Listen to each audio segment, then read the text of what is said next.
National Weather Service has issued Severe Thunderstorm Watch number 77, effective until 3 a.m. Tuesday. This watch includes the following counties in Wisconsin: Dane, Greene, Iowa, Jefferson, Kenosha, Lafayette, Milwaukee, Racine, Rock, Walworth, and Waukesha, and the following: nearshore waters by Port Washington to North Point Lighthouse, nearshore waters from North Point Lighthouse to Wind Point, nearshore waters from Wind Point to Winthrop Harbor, Illinois, Lake Michigan from North Point Light to Wind Point, Wisconsin 5 nautical miles offshore to Mid-Lake, Lake Michigan from Wind Point, Wisconsin to Winthrop Harbor, Illinois 5 nautical miles offshore to Mid-Lake, Lake Michigan from Winthrop Harbor to Wilmette Harbor, Illinois 5 nautical miles offshore to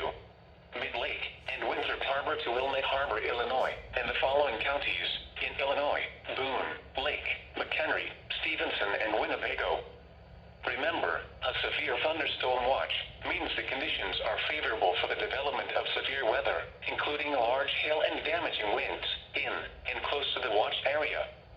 While severe weather may not be imminent, persons should remain alert for rapidly changing weather conditions and listen for later statements and possible warnings.